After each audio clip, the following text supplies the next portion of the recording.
girlfriend, that's okay. I also want to introduce myself. I'm the paramedic that picked up John earlier. We had other shit to do. Yelp reviews from the back of the ambulance are my absolute affinity. I want to give a round of applause. Let's give a round of applause to the valet guys that run the parking lot tonight. Nobody else saw those black guys that ripped me out of my truck and said that they could drive? They didn't give me a ticket. And I'm guessing the lot's down the highway or something. But you know what? Round of applause for them. Good fucking guys. Woo! Yeah. So anyway, I was down in Barrie lately. Just trying to get this comedy career thing off the floor. It's so fucker. It's don't let the blue move. I mean, fuck. Look around. We've hit a ceiling. And after one of the shows there, I went out to British Arms for karaoke because I'm trying to also get my singing career off the ground. And I went to fucking British Arms. So there's really not much of a career there either. But what happened was this homeless guy comes up to me and he's like, "Hey man, got some change?" I was like, "No. I'm a fucking adult. I have bills." And he's like, "Well, can I get a $5 bill off you?" I'm like, "No." He's like, $20, I'll pay you back tomorrow. It's like, alright. Wait a minute. You won't fucking pay me back tomorrow. You just asked me for change, motherfucker. He's like, "You got me. Alright. Have a good night, sir. Anyway, have a great night." I was like, alright, cool. I'll almost give this motherfucker $20. But that's besides the fact. The characters I've run into at Barrie, it's always been something to write home about because, like, I was going into a show. We do a show on Wednesday night at the CW Coops downtown Barrie. And this guy walks up to me, and, probably a homeless guy. And I'm not judging. And we listen and we don't judge. Right? All you millennials / Gen X girls, we listen and we don't judge. Yes, you know, TikTok, you judge. But anyway, this guy walks up to me and he's like, "Hey man," misjudged my character completely. He's like, "Can I ask you a favor?" I'm like, "Absolutely, what do you need?" He's like, "I got a parole meeting tomorrow. I need a cup of clean piss or I'm going back to jail." I'm like, "Okay, what do you need from me?" He's like, "Can you piss in this cup, man? Like, I really need your help." I'm like, "Alright, you got $100? Yeah, I got $100. I was like, "Give me $100 and piss in this cup."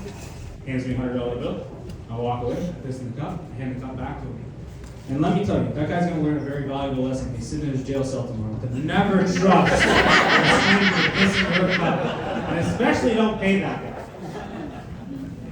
Gotta teach a nice lesson. Yeah. So I got back on dating apps recently. I didn't want to get back on dating apps. My girlfriend of 2 years and I, we decided we were going to, spice up our relationship a little bit. She's like, "Let's have a threesome." And I was like, "Sweet. Fucking awesome." Every guy in here is like, "Yeah, clap if you want to have a threesome, gentlemen." Your wife hates you. Yeah, well, anyway, so my girlfriend, by the way, all the guys that didn't clap, I know. Anyway, my girlfriend and I, she's like, "Yeah, let's have a threesome." I was like, "All right, sweet, I'm down." So she did. She just didn't invite me. So anyway, back on my And not the 400 flea market like Eric was saying. I'm actually on the flea market. It's more comparable to one of those Indian street food markets that you see overseas. I'm kind of messing around with my feet a little bit, questionable dietary choices, but I'm on the market nonetheless. And the weirdest thing that happened to me on dating apps is when you come across your sibling on a dating app. Yeah, so my sister came up on my dating app and it said, "Most compatible match." So I texted her. And I was like, "Hey, you want to get a drink?" She's like, "No, I'm fucking busy." Fine. So I left. Fuck that bitch. Matched with a girl on a dating app, and her and I started talking and stuff, and we went on a few dates.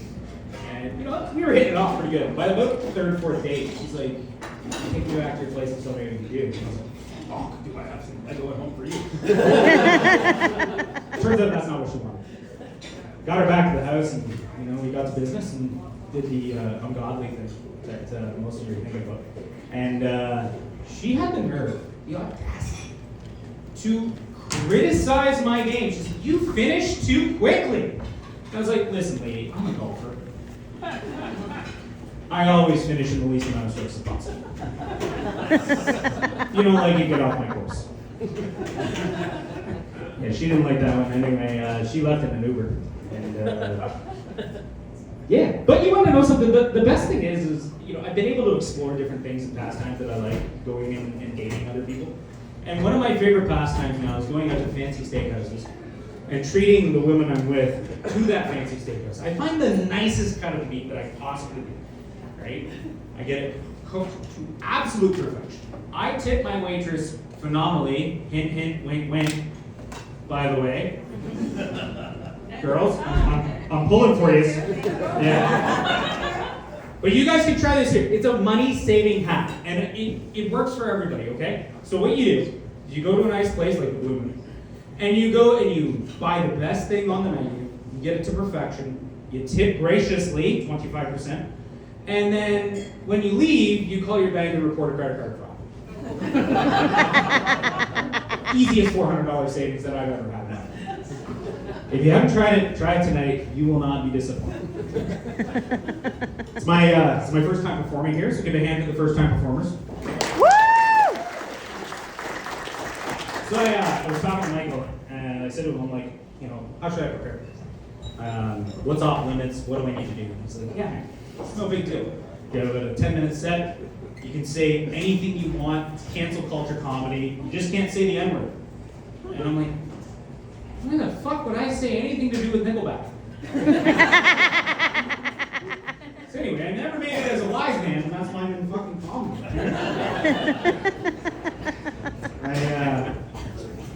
Did we have a good Christmas? Let's make round of applause if we had a good Christmas. Yeah, my Christmas fucking sucks, so I'm looking forward to the next holiday. I'm looking at Lent, and I decided, for Lent, I'm actually going to commit this year. I've decided I'm giving up religion for Lent. Fuck religion, right? I haven't practiced religion in years, so what's another 40 days? Right? But I found out when I was telling my Catholic buddy about this, you have to give up something you actually enjoy for Lent. You know that, right? I was like, really? He's like, yeah. Well, I can't bring myself to give up non-consensual sex for Lent. He's like, that's not the point. I said, well, buddy, I just got into it. I even got a rape whistle to let the normal vote start. He's like, you don't get it. And I was like, the Lord be with me too. And, in that aspect, I decided that I was going to, maneuver my way out of the Christmas season and think far ahead. And, I want to get into some more entertainment. I haven't been the kind of guy to get into entertainment because, we live in northern Simcoe County. If you're from Aurelia, do one of these. I'm so glad the methadone clinic closed in time for you guys to get it. It's actually a pleasure for you guys. Thank you so much for that.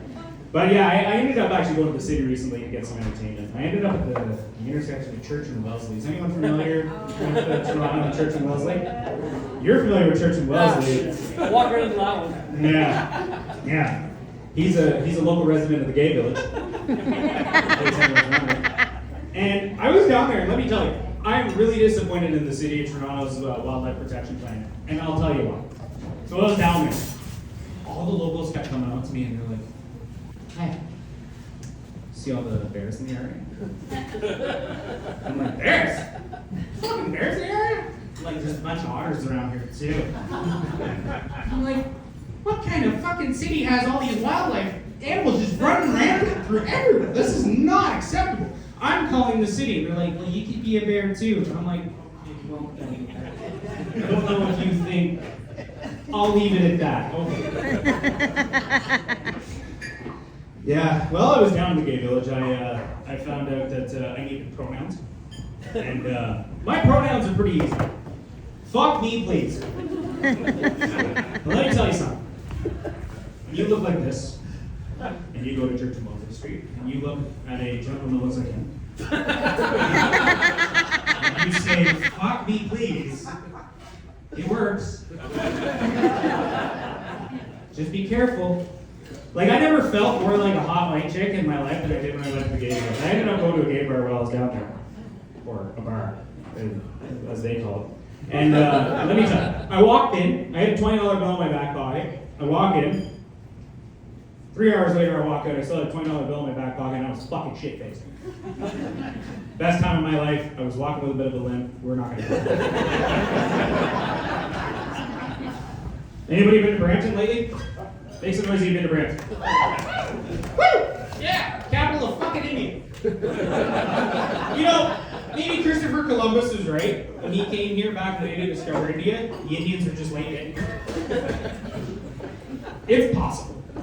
And I mean, it wasn't an open invitation for them to flood the country, but it is what it is. But you know what? With that being said, let me tell you how well Peel Region has adapted to the vast immigration of Indians coming into Brampton and Mississauga.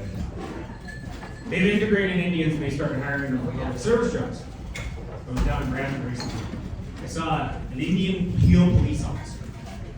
And let me tell you, this guy's work ethic, impeccable. You couldn't match it. He's sitting there, he's on duty, all of a sudden he takes off. What the fuck did he do? Pulls into Harvey's. Oh, shit. Do you know this motherfucker was sitting and still working DoorDash? Well, finally as a police officer. It was amazing. I couldn't believe my eyes. So I went over to the Harvey's and I was like, man, how do you do it? He's like, Simbo, brother. Okay, listen very carefully. If I'm on time, he's DoorDash. Okay.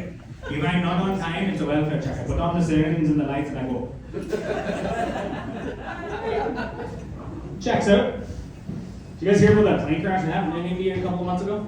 There was a fully loaded 747 that went down into a village in India. It killed probably 300 people. Yeah, well, ever since that happened, I haven't had a scam call in like a week. And when I press one for English, funny enough, somebody speaks English on the other end of that line. It's quite nice. And I'll end it on this one. So I wasn't kidding. I actually am a paramedic, so give a hand for the first responders. They let me out from time to time and not force me to work all these shifts. So I'll tell you one word story. And fucking brace yourselves because it's going to be a doozy. So I, as a paramedic, I go to a lot of variety of calls, and lately, I say lately, in the last couple of years, we've seen an uptake in suicides in our friends in the transgender community. And you know, I went to this call one time, and it was a female to male transgender that was still at the beginning stages of female to male, and they hung themselves. I was like, oh, well, this is unfortunate. But we had actually gone into an investigative mode and we found a suicide note. And at the bottom of the note it said the pronouns were he, him, and his. I said to the cop, that's kind of weird. Eh? He's like, well, what's weird about this? It's normal, it's transgender. I'm like, no, signed it as he, him, his. He's like, yeah, well, how's that weird? Because right now he's identifying as a chandelier. Anyway. On that solemn note, I'm going to bring up your next comedian.